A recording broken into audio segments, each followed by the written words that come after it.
Bonjour, j'espère que vous allez bien. Aujourd'hui, nous n'allons pas parler de comics, vu que nous sommes dimanche au moment où j'enregistre cette vidéo.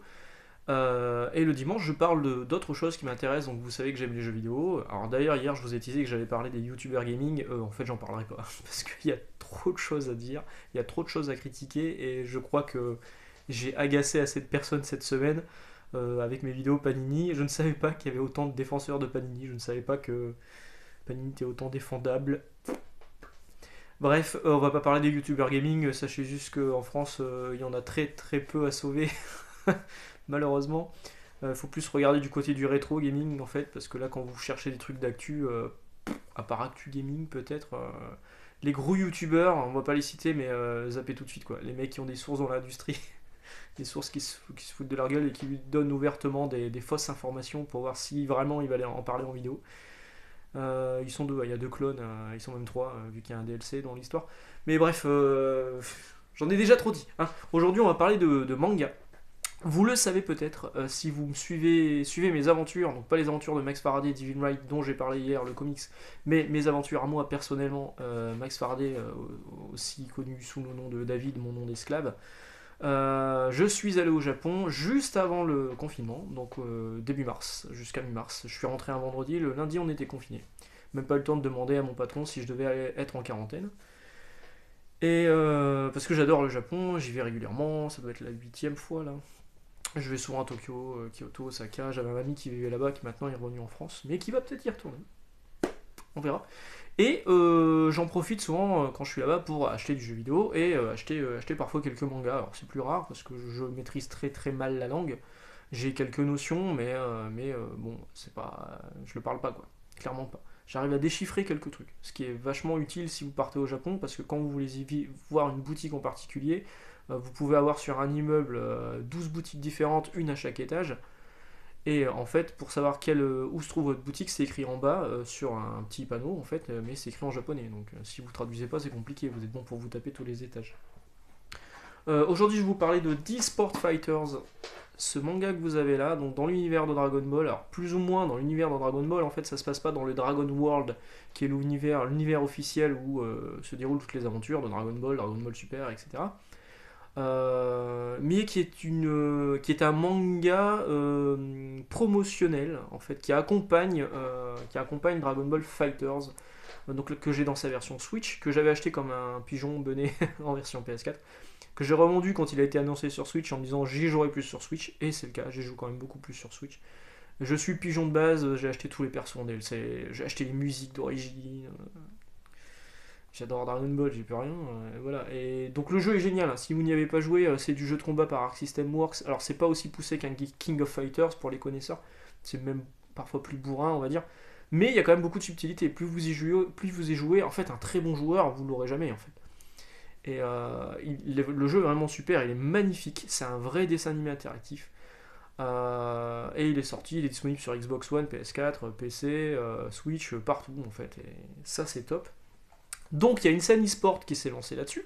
Sur les jeux de combat, vous avez beaucoup de gens qui se combattent en e-sport, dans des grandes salles où c'est retransmis sur des grands écrans, avec une foule en délire et tout. Et donc c'est de ça que va parler, ça va être le sujet de d'e-sport fighter, alors dispo.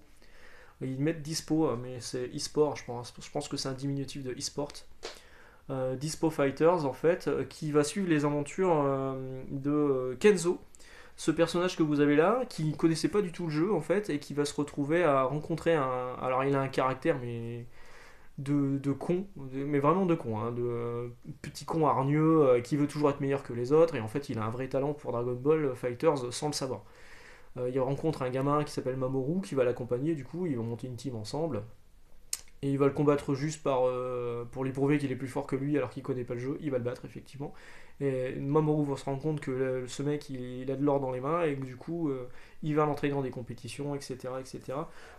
Ça va être l'occasion aussi de vous montrer un petit peu comment se présente un manga japonais. Du coup, donc c'est le sens de lecture japonais classique, hein. Souvent c'est sous cellophane, c'est-à-dire que vous pouvez pas le feuilleter. Les seuls endroits où vous pouvez feuilleter des mangas c'est dans les boutiques d'occasion au Japon, les book-off. Donc c'est sous cellophane, il y a ce bandeau, vous avez là un bandeau publicitaire donc là, qui vous explique bien que c'était paru à la base dans le Psycho Jump. Donc à la base, le premier chapitre, il était paru en août 2018 dans le Psycho Jump. Vous savez, au Japon, c'est un chapitre tous les mois ou toutes les semaines. Et après, quand il y a suffisamment de chapitres, ils vous font un volume relié comme ça. Donc ça vous explique un petit peu le principe. Et à l'arrière, ils vous font une petite publicité. Donc pour le Dragon Ball Super de Toyotaro et Toriyama, qui sortait en même temps, c'était le volume 11. Maintenant, on en est au 12 ou 13 au Japon. Et pour les animés comics de Dragon Ball GT, que j'adorerais voir en français, parce que la série beaucoup décriée, mais moi j'aime bien. Et j'adorerais avoir ça en français. Alors Glénat, qu'est-ce que vous attendez pour sortir ça en français? Franchement, il y a encore plein de choses, je vais en parler, il y a encore plein de choses Dragon Ball qui sont pas traduites en France.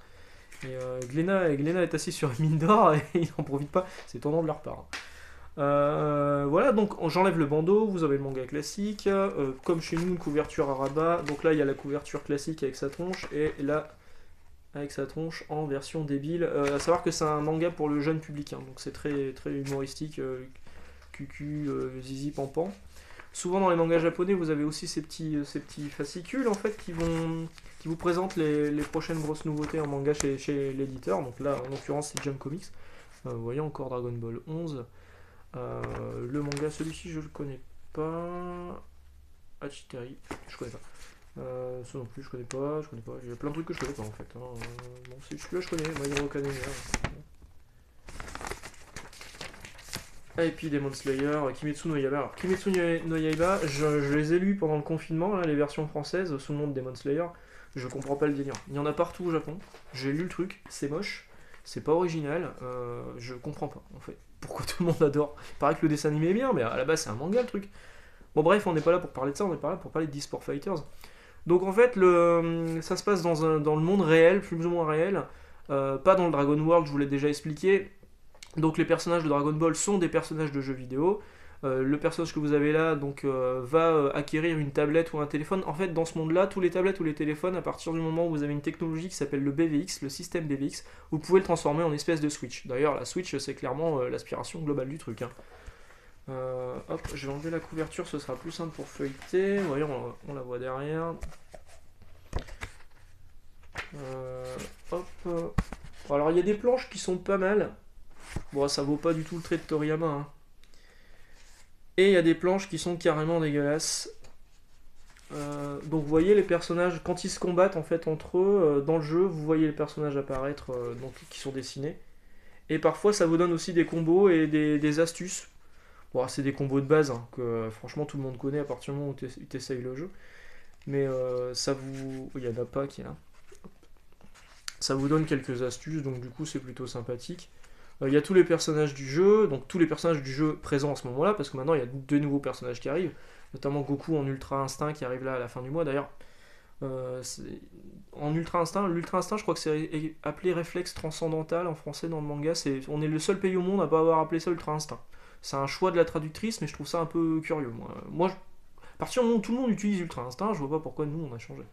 Surtout que quand tu regardes le dessin animé, c'est Ultra Instinct. Quand tu joues au jeu, c'est Ultra Instinct. Et nous, c'est réflexe transcendantal. Je crois que c'est réflexe transcendantal. Hein. Je dis peut-être une connerie, j'ai pas vérifié hein, sur le manga. Alors, il y a quelques bonus d'illustration. Vous voyez, c'est pas super joli. Hein. Clairement pas super joli. Hein. Voilà, donc c'est toujours des gags, il rencontre un nouveau personnage qui va combattre, il va découvrir une nouvelle technique. Il y a un moment, il va s'entraîner sur une Switch géante pour apprendre à faire un combo AABBB. Mais du coup, il y a certaines pages où c'est du Dragon Ball, quoi. Voilà. Donc c'est plutôt sympathique, ça n'existe malheureusement pas en français. Alors c'est dommage parce qu'ils traduisent quand même pas mal de trucs en français, dont Dragon Ball SD, là, la version couleur et édulcorée de Dragon Ball pour les plus petits. Ça c'est clairement un truc pour les enfants. Plus Dragon Ball Fighters et la Switch, ça a énormément de succès en France. Cette semaine, j'ai repris le boulot cette semaine, j'ai vendu plus de Switch en une semaine que tout le mois de décembre dernier. Alors après c'est un peu normal. J'étais le seul à avoir encore du stock dans la zone. On est dans une zone commerciale. Le Auchan, le Micromania, ils en avaient plus. Tout le monde est chez nous. Le Toys R Us, on n'en avait plus. Decathlon, on n'en avait pas, mais ça, c'est normal. Et du coup, on a cartonné dessus. Et effectivement, ce manga, je le verrais bien en français, moi. Alors, Glénat, si vous regardez cette vidéo, ce qui, à mon avis, n'est pas le cas, éditez-le en français. Là, il y a un tome de sortie au Japon. Le deuxième, je crois qu'il devrait pas trop tarder. Puis ça va pas être une série très longue. Et je pense que vraiment, ça peut marcher en France. Euh, alors du coup, comme j'étais au Japon, j'ai regardé un petit peu le rayon Dragon Ball, machin. Et je me suis rendu compte qu'il y avait plein de mangas Dragon Ball qui n'étaient pas traduits en France. Alors là, alors l'auteur, je voulais pas noter, enfin, je voulais pas dire, c'est Hiroshi Otoki, qui avait déjà travaillé sur un manga qui s'appelait Dragon Ball Fusion, tiré du jeu vidéo 3DS. Euh, Pareil, ça pourquoi c'est pas traduit en français.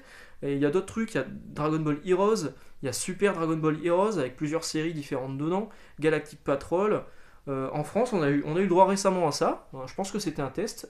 Comment je me suis réincarné en Yamcha par Dragon Garoli, qui est un meilleur imitateur du trait de Toriyama que Toyotaro dans Dragon Ball Super, à mon avis. Et ça, c'est vraiment pas mal en plus. Et vu que ça a vraiment, vraiment bien marché, j'espère que Glénat va se pencher sur ne serait-ce que Super Dragon Ball Heroes enfin, ouais, les Dragon Ball Fusion aussi. Enfin, ça serait cool. Voilà, j'en ai terminé pour ça aujourd'hui. Demain, on va repartir aux comics. Je vais vous faire une vidéo bientôt sur Jane 13. Vous avez été nombreux à me la réclamer, donc oui, je ferai une vidéo sur Jane 13. Et je ferai sans doute une vidéo à part pour Deviate, qui est la série dérivée. Et puis voilà, je vous souhaite une bonne journée, un bon dimanche. Aujourd'hui, c'est plutôt beau. Alors ne faites pas trop de conneries quand même, ne sortez pas trop. Faites gaffe, hein, le virus il est toujours là. Et on se retrouve demain, du coup, pour une prochaine vidéo. Ciao, bon dimanche, ciao.